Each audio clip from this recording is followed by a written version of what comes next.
우리 모두는 인생 여정에 두 가지를 필요로 합니다. 격려와 배움입니다. 격려는 우리를 계속 걸어가게 하고 배움은 잘 걸어가게 합니다. 그런 점에서 인생 여정은 광야 학교입니다. 하나님의 종 모세도 예가 아닙니다. 하나님께서 직접 격려 많이 하십니다. 가르쳐 주시기도 하십니다. 그러나 때로는 사람을 동원해서 그 일을 하십니다. 오늘 본문 18장도 장인 이드로를 사용하십니다. 첫 번째 격려. 사랑하는 아내와 두 아들을 만남으로 모세는 광야에서 격려를 받습니다. 장인 이드로가 직접 데리고 왔습니다. 이스라엘 백성 데리고 나오느라 가족을 잠시 돌려보냈었던, 그래서 보고 싶었던 가족을 만납니다. 얼마나 하루하루가 긴장의 날들이었겠습니까? 나이 80입니다. 몸도 마음도 많이 지쳐 있을 때입니다. 우리는 나이가 무슨 상관이냐, 사명 하나로 충분하지, 하나님이 함께 하시는데 사람의 위로가 뭐 그렇게 필요하냐 하겠지만은 우리의 살아온 짧은 경험도 그리고 역사도 성경도 분명히 말합니다. 하나님의 격려와 가르침은 사람의 격려와 가르침을 포함하고 있습니다. 만일 사람의 격려와 배움이 필요 없다면 동역자는 왜 우리에게 붙여주시고, 가족은 왜 늘 함께 해야 되고, 그리고 교회가 왜 필요하겠습니까? 사명이 중요하다면 그것이 중요하기 때문에 사명을 수행하기 위해서라도 격려가 필요하고 배움이 필요한데 사람이 이 일을 도와준다는 것입니다. 특별히 그 사람 중에서는 가족이 채워주는 격려와 배움의 자리는 아주 큽니다. 모세는 너무 반가워서 출애굽 후부터 지금까지의 하나님 하신 일을, 그리고 당했던 어려움들을 장인에게 다 얘기를 했습니다. 지도자로서 얼마나 조심해야 했습니까? 스트레스가 얼마나 많이 쌓였겠습니까? 여러분, 작은 모임의 리더만 돼도, 직장에 부하 직업만 생겨도, 프로젝트만 하나 맡아도 온통 그것이 우리의 스트레스 아닙니까? 좋은 얘기만 듣겠습니까? 모세는 온갖 회중에 그야말로 수백만 명의 그 불평과 원망을 다 당해야 했습니다. 죽을 뻔할 정도로 협박도 많이 받았습니다. 그런데 오랜만에 이해관계를 떠나서 사랑하는 가족에게 완전 무장해서 마음을 열어놓고 얘기를 할 수 있는 것, 이것은 채워지는 충전이 아니라 내려놓음으로 만족하게 되는 충전, 재충전이 그에게 있게 된 것입니다. 제가 오래전에 미국 교회 몇 군데를 방문한 적이 있는데 그 교회가 하는 캠페인의 포스터를 봤습니다. 그림인데 콘센트에 플러그가 꽂혀 있고 전기줄을 통해서 전구에 빛이 들어와 있는 그 그림을 여기저기 많이 붙여놨습니다. 그러면서 예배는 당신을 충전시킵니다. 이런 슬로건이 붙여 있었습니다. 여러분, 예배를 드림으로 다시 전기가 충전되어지고 빛이 들어오고 그리고 열을 내고 주변을 밝게 하듯이 우리가 하나님 앞에 그 예배를 통한 성령의 재충만함으로 얼마든지 세상에서 빛으로 살아갈 수 있다라는 캠페인 그림이었습니다. 성령을 우리는 파라클레토스는 우리를 옆에서 도와주시는 분, 우리를 필요할 때 격려해 주시는 분, 그런 뜻입니다. 성령이 우리 안에 계시면서 계속 우리를 탓하고 그리고 지적만 하시는 게 아니라 우리를 품고 잘 하도록 격려해서 지점까지 이르게 하신다. 그래서 우리 안에 거하시는 분이십니다. 교회도 마찬가지입니다. 교회는 격려하는 가족과 같은 공동체입니다. 더 가족 공동체예요. 우리가 주일에 뭐하러 모입니까? 혼자 신앙생활 잘하면 되지. 개인적으로 잘하지 않습니까? 특별히 우리 교인들은 혼자서도 잘하지 않습니까? 성경 읽고 기도하고 뭐 반듯하고, 그럼에도 불구하고 주일만 되면 의뢰이 교회에 와야 된다. 교회에 오지 못할 때에 뭔가 허전함은 교회의 필요성을, 교회의 목적을 우리가 몸으로 체득하고 있기 때문입니다. 예배를 통해서 하나님의 격려를 받고 그리고 성도들을 만나고 봉사하고 교제함으로 사람들로부터 우리는 충전을 받습니다. 그 내용이 격려입니다. 여러분, 광야 생활을 한번 상상해 보세요. 하루 종일 그 거친 땅, 길도 없는 것을 길을 만들어가면서 이들은 행진하고 있습니다. 혼자서 두루두루 관광하면서 가는 게 아닙니다. 수많은 사람들이 짐승까지 같이 움직일 때에 몸이 부딪히기도 하고, 또 얘기하면서 가다 보면 상처를 주고받기도 하고, 내 싫어하는 기질을 가진 사람을 만나야 되겠고, 또 어떤 지점까지는 같이 움직이려다 보니 전부 다 견해가 다릅니다. 더 빨리 가야 된다, 느리게 가야 된다, 이렇게 가야 된다, 저렇게 가야 된다, 이게 맞다, 저게 맞다. 심지어는 하나님이 율법 기준을 주셨음에도 해석이 또 다 다릅니다. 이게 하나님의 뜻이다, 저게 하나님의 말씀이다, 전부 다 다른 것입니다. 그런데 여러분, 그렇게 길을 가면서 마침내 오늘의 분량을 끝냈을 때도 구름기둥 불기둥 밑에서 텐트를 치잖아요. 여러분, 텐트 그냥 쳐집니까? 잠자려면 지금처럼 그냥 갖다 확 던지면 팍 펴지면서 텐트가 팍 펴지는 23만 원짜리 그때는 없었던 겁니다. 그러니까 내가 손으로 다 텐트를 치다 보면 좋은 자리 차지하려고 하다 보면 옆에 사람 부딪히고 짜증을 내고 싸우고 분쟁이 일어나게 돼 있는 것입니다. 듣고 싶은 말이 있지 않겠어요? 하루 종일 고생했는데 내일도 또 가야 되는데 더 많은 날을 우리는 함께 가야 됩니다. 혼자 가는 것도 아니고 나 혼자 가겠다 그럴 수도 없습니다. 같이 가야 되는 거예요. 가족 이상이에요. 그때 무슨 말을 듣고 싶겠어요? 텐트를 치면서 오늘 하루 수고 많으셨어요. 힘드셨죠? 힘내세요. 조금만 가면 되지 않겠습니까? 잘하고 계십니다. 그런 얘기를 내가 듣고 싶지 않겠어요? 여러분, 내가 듣고 싶다면 그 사람도 듣고 싶지 않겠어요? 왜 맨날 자기만 격려받으려고 합니까? 그러니 결핍을 짜증으로 표현하는 것입니다. 왜 사람들은 자꾸 나를 이래라 저래라 자꾸 지적만 하는지 모르겠다. 여러분, 그 사람도 격려받고 싶은 것입니다. 그렇게 함께 가야 되는 길, 이번에 2박 3일 목사장로 기도회 할 때도 참 저는 격려를 많이 받았습니다. 제가 이 모든 진행의 책임자이긴 하지만은 저도 성이 안 차는 진행이 참 많이 있었습니다. 그런데도 전혀 알지 못하는 목사님 장로님들이 내가 복도를 지나가면 혹은 잠깐 틈날 때에 앞으로 와서 저에게 참 잘하십니다, 얼마나 수고 많으세요, 그러면서 격려를 해주시는 거예요. 얼마나 감사한지 저는 그분들에게 감사한 고마운 마음을 갖고 있습니다. 여러분, 기도회가 그들이 오지 않으면 기도회가 아니지 않습니까? 내 개인 기도고 우리의 이 직장이, 이 교회가, 우리의 가족이 그분들이 없으면 직장이 아니고 교회가 아니고 가족이 아니지 않습니까? 그들 때문에 이 공동체가 가능한 거 아닙니까? 그들 때문에 내 직위가 가능하고 내 위치가 가능한 거 아닙니까? 이 일이 가능한 거 아니겠습니까? 덕분입니다. 와주셔서 고맙습니다. 그렇게 말씀해 주시니 정말 감사합니다. 힘내십시오. 감사합니다. 서로 충전이 되는 것입니다. 여러분, 이게 바로 격려의 힘입니다. 계속 이 길을 가게 만드는 것입니다. 모세는 누구보다도 지도자로서 이 격려가 필요했던 사람, 장인이도로는 가족을 데리고 오고 같이 격려하면서 같이 하나님의 하신 일을 같이 기뻐해주고 즐거워하는 자들과 함께 즐거워하고 우는 자들과 함께 울어주라는 로마서 12장의 말씀처럼 함께 하면서 수고한 사람들 다 불러 모아가지고 직접 제물을 만들어서 제사를 드리면서 하나님 앞에서 함께 먹고 마시고 잔치를 열어줌으로 다시 회복을 시켜주는 격려를 받습니다. 참 좋은 장인어른을 두지 않았습니까? 여러분, 좋은 장인어른 되시길 바랍니다. 좋은 장모님 되시길 바랍니다. 아이고, 내 딸이 아까워, 이상한 소리 하지 마시고. 우리에게 두 번째 필요한 것은 배움입니다. 배움. 이튿날 장인 이도로가 나가보니 세상에 그 긴 줄, 모세 혼자 앉아서 재판을 하고 있는 것입니다. 이보게, 이러다가 자네 지치겠네, 저 사람들 얼마나 힘들겠어. 그러면서 제안을 합니다. 두 가지를. 예비교육을 잘 시키면 되지 않겠는가. 재판은 서로 간에 분쟁이 일어나니까 민사재판이 있는 것이고 못된 짓을 하니까 형사재판이 있는 거 아닙니까?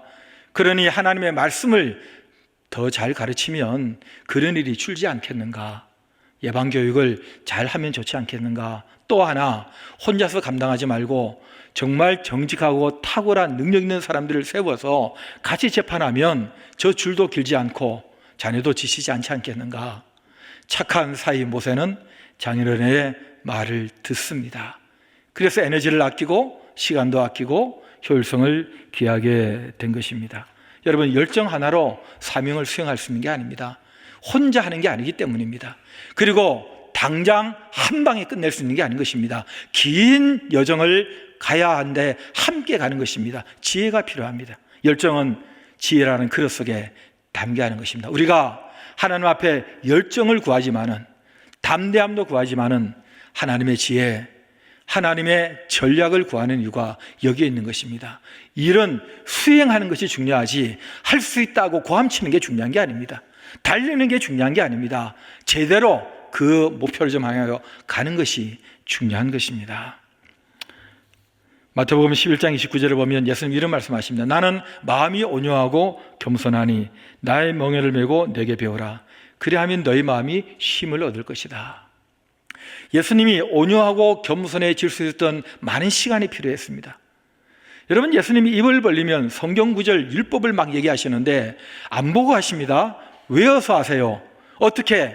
하나님의 아들이니까, 성령 충만하니까 입에서 로봇처럼 말씀이 나온 게 아닙니다. 어릴 때부터 공부를 한 거예요. 공부를 한 거예요. 제가 며칠 전에 저희 교단의 신학대학인 청신대학 목사후보생들 신학대학원 900명 학생들에게 가서 기념 감사예배 설교하면서 끝에 설교 원고에도 없는 말을 한마디 함으로 제가 미움을 샀습니다. 공부 안 하는 놈은 인간이 아니다. 여러분, 예수님은 어릴 때부터 공부를 하십니다. 그래서 하나님 말씀을 통해서 성품을 기록합니다. 온유하고 겸손하게 되는 데는 시간이 많이 걸렸습니다. 많은 선생님들을 만났습니다. 많은 부모님의 만져주심과 격려가 있었습니다. 그렇게 그의 성품이 형성되었고 또 사람들에게 가르칠 수 있는 노하우를 배우게 된 것입니다. 예수님은 그 무거운 짐을 그 많은 사람들의 적대적인 그 눈초리 속에서 버텨내면서 자유하고 평안하고 마침내 효과 있게 효율성을 가지고 사명을 3년 만에 끝낼 수 있었던 것은 하나님의 격려와 사람들의 격려뿐만 아니고 계속해서 배움을 통해서 방법을 배웠기 때문입니다. 그러니 이걸 함께 나누자, 이걸 배워라, 와라, 우리 같이 이것을 배우자 한 것입니다. 여러분, 히브리 사람들이 배우자 할 때는 딱 앉혀놓고 메추리 들고 요거 배워, 똑바로 해 하고 지시하고 정보를 던지는 게 아닙니다. 두 마리 소가 수레를 끄는 것처럼 같이 한 결의가 같이 어깨동무를 하고 같이 수레를 끌므로 가르치고 배우는 것입니다.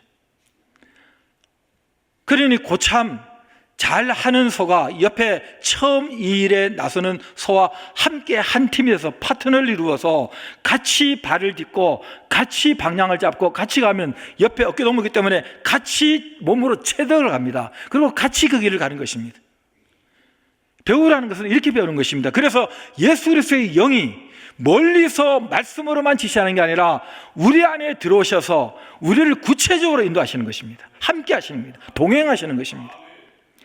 우리가 누구를 격려하고 싶다면, 우리가 누구에게 가르치고 싶다면 앉아서 지시만 하지 말고 입으로만 하지 말고 보여주시고 같이 하셔야 됩니다. 또 그렇게 함으로 우리는 더 많이 배울 수가 있다. 베드로서 3장 18절에 주 예수 그리스도의 은혜와 그를 아는 지식에서 자라가라.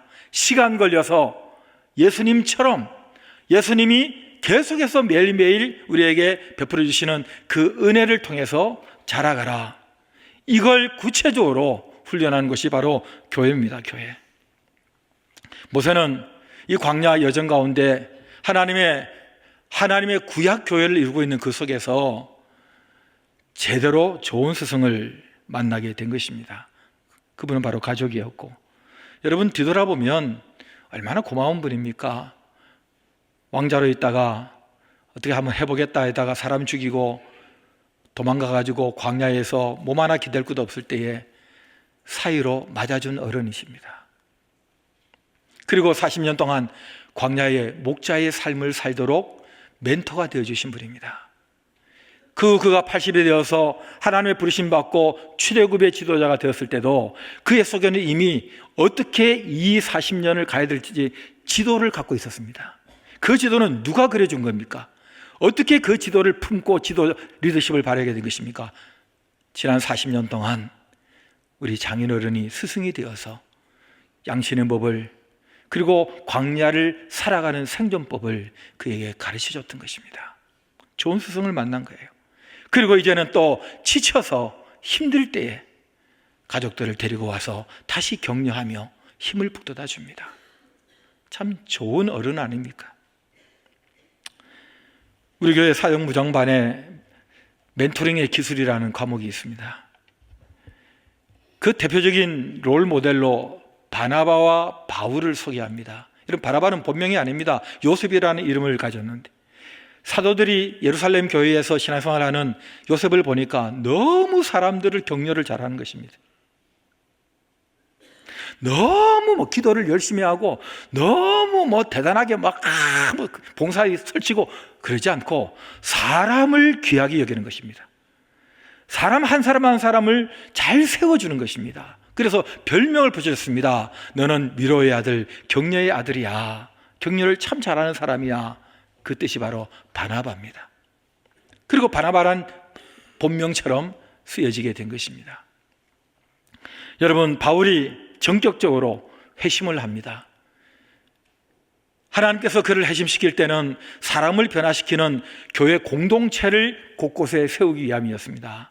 교회를 경험해야 될 거 아닙니까? 사람은 보고 배운 대로 일하게 되어 있는데 예루살렘 교회밖에 없으니까 들어가서 새신자 교육도 받고 그곳에서 교회 생활을 배워야 되는데 안 받아주는 겁니다. 악명이 높아서. 그때 들어보고 데리고 가서 사도들에게 자세하게 소개해서, 딴 사람이 소개했으면 그 받았겠습니까? 바나바가 소개를 하니까, 소개하는 사람이 믿을만 하니까 이 사울을 받아줍니다. 교회 생활을 경험합니다. 저 안디옥에 교회가 시작될 때에 바나바가 가서 혼자서도 잘 가르쳐서 좋은 교회 만들었는데 일부러 사울의 고향까지 직접 가서 사울을 데리고 와서 같이 복음을 전하고 같이 가르치고 같이 교회를 세우는 법을 실습합니다. 그렇게 가르칩니다. 그리고 성령께서 보내실 때에 둘이 같이 갈 때에 바나바와 사울이라는 이름의 서열이 분명하게 성경에 기록되어 있는데 얼마 안 가서 사울과 바나바로 서열이 바뀝니다. 이 사울을 앞에 내세운 것입니다. 그리고 뒤에서 돕는 것입니다. 격려의 사람, 한 사람을 세웁니다. 그 바울이 13개의 신약 성경을 쓴 것입니다. 그리고 배운 대로 합니다. 자기도 디모데를 키우고 디도를 키우고 배운 대로, 체득한 대로 그대로 살아갑니다. 재생산이 이루어진 거죠. 여러분, 성령 충만해서 한순간에 변하지 않습니다.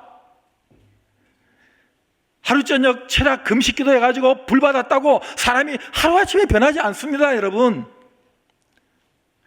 그렇게 해서 불 받은 사람이 하루아침에 안 변하니까 남의 집에 불 지르는 겁니다. 지난번에 제가 한번 예를 들지 않았습니까? 실명을 거론해서 미안한데 워낙 우리 어릴 때 크게 신문에 났던 사람 대도 조세영 씨, 예? 감옥에서 살다 나와가지고 예수 믿고 목사 되고 선교사 된다고 막 다녔는데 그 물방울 다이아몬드 훔쳤던 그 사람, 예? 내가 왜 그 사람 얘기를 하고 있는지 모르겠어요.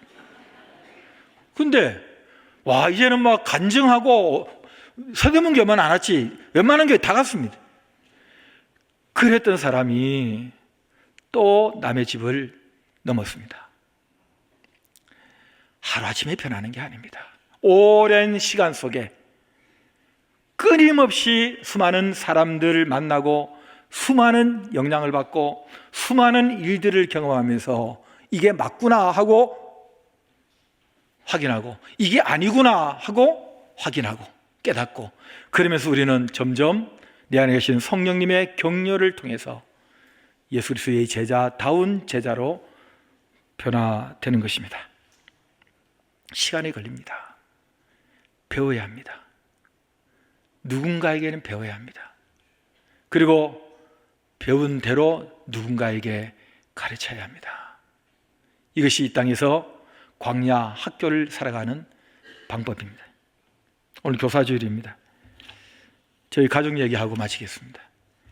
제가 서명교에 부임했을 때 제 둘째가 5살이었습니다. 교회를 참 좋아합니다. 유치부 너무너무 좋아하고 매일 교회 가고 싶어 합니다. 왜? 내가 좋아하는 선생님이 거기에 있습니다. 일주일에 몇 번씩 전화 걸어주고 챙겨주고 교회 오면 그렇게 안아줍니다. 우리 애만 안아주겠습니까? 들어보니 정말 아이들을 하나하나 안아주면서 챙겨주고 하니까 엄마보다 더 나를 잘 알아주는 것 같은, 그러니 내가 좋아하는 사람이 있는 곳은 가고 싶은 겁니다. 나중에 자기는 선생님이 되겠답니다. 그래서 어디 선생님 그랬더니 교회 선생님. 고등학교를 졸업하자마자 바로 주일학교 유아부 교사로 들어갔습니다. 우리 큰아이도 유치부 교사를 했습니다. 국내에 있을 때. 교회를 좋아합니다. 여러분, 목회자 자녀라고 당연히 교회 좋아하지? 아닙니다. 학교는 가기 싫어할 때 있을지 모르지만 교회는 그렇게 가고 싶어 합니다. 왜? 나를 좋아했던 선생님이 거기에 계십니다. 둘째는 직업도 그 길을 택했습니다. 가르치는 일을. 1년밖에 만난 적이 없습니다. 긴 인생 여정에 1년을, 그것도 매일 만난 것도 아닌 한 사람, 그 한 사람이 한 아이의 생애를 결정했습니다. 교사는 그렇게 중요합니다. 순장은 그렇게 중요합니다. 광야학교에서 좋은 선생님을 만나고, 그래서 격려를 받고 가르침을 받고, 내가 또 광야 인생을 함께 살아가는 누구에게 좋은 격려자가 되고, 또 나를 보고 그 사람이 배울 수 있다면 나는 잘 살고 있는 것입니다. 나는 좋은 제자인 것입니다. 여러분, 수고하시는 모든 교사들과 순장님들에게 감사를 드리면서 교사주일에 다시 한번 격려와 배움의 광야학교 끝까지 잘 달려가시기를 주의 이름으로 축복합니다. 일어나시겠습니다. 우리 안에 계시는 성령께서 은혜의 그릇을 만들어 주셔서 그 안에 많은 격려와 배움을 담게 하시고 사람들에게 격려와 배움을 나눌 수 있도록 우리의 광야 여정의 날들이, 우리의 인생 학교의 시간들이 기쁘고 즐겁고 감사의 열매로 가득 차게 하여 주시옵소서. 우리의 가족이, 우리의 직장과 우리의 교회 공동체와 우리의 지인들과의 모든 관계들이 이런 하나님의 은혜의 힘이 역사하는 현장이 되게 하여 주시옵소서. 주 예수 그리스도의 은혜와 하나님의 사랑과 성령의 교통하심이 예배하는 성도들, 더 가족들, 특별히 순장 교사들 위해, 그리고 부모들 위해, 선배들 위해 영원토록 함께 있을지어다. 아멘.